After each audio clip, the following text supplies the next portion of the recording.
automatically. So you're not rejecting other perceptions of the truth, i.e. other religions, other philosophies, etc.? Certainly I do. Okay.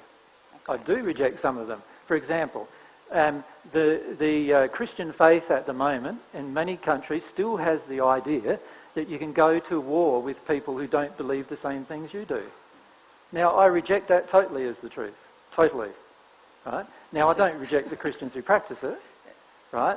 I love them still. But I reject totally that as a truth. Now, they'll tell me that it's a truth. There's another truth that many Christians say to me over and over again, and that homosexuality is condemned by God. Well, I reject that totally as a truth. Because of my experience, the Apostle John, who you know from the first century, was a homosexual. And I know God never rejected him.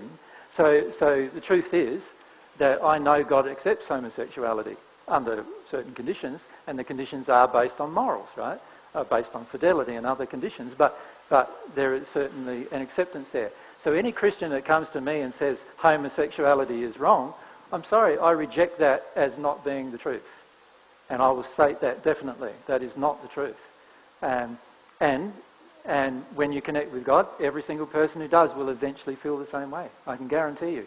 There are celestial spirits who are at one with God above the eighth sphere of the spirit world, and they know for a certainty that God accepts homosexuality because God created it. Right? So at the end of the day, that's not a truth either. And then there's whole faiths based around untruth. And certainly, yes, I do reject them as untruth. But I don't reject the people in them, but I reject that they are what they're saying is true. Certainly. And I don't see it as your truth, my truth. It is either God's truth or not. That's how I see it. So I'm not even interested in my own truth. A lot of times, and sometimes my own truth is in error.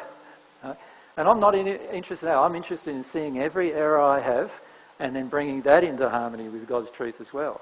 That's my personal desire. So at the end of the day, we won't be focused on your truth, my perception of truth, your perception of truth. The truth is, from God's perspective, once we become at one with God, we will have God's perception of truth. Right? And if we have God's perception of truth, then we won't ever argue about what's true, what's not after that, because we will know for a certainty what God's truth is in that condition. And that's the beauty of becoming at one with God, is that not only you resolve forever what is true. Now, of course, when you become at one with God, there's still more truth to learn. So you don't become God in the sense that you know everything God knows, but you do have God's truth in you up to that level that you've become.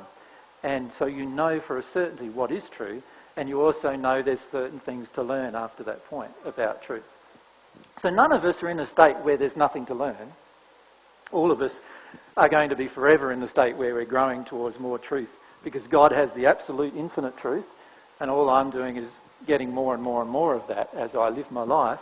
But I have the capacity to actually get so close to God in truth that I can state categorically that, for example, if a person chooses to back another person going to war, they are categorically in disharmony with love.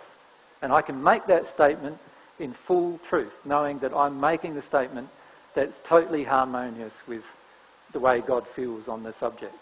Now, God still loves the people going to war, just like I would, but I don't, God doesn't agree with the act, because the act is an unloving act.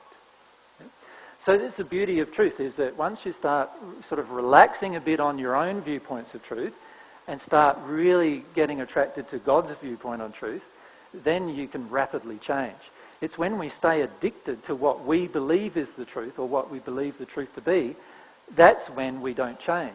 Because, I can be a Christian sitting reading my Bible, justifying to another person all the reasons why I should be able to go to war. Right? Because the Bible does have many of them sitting in it, right?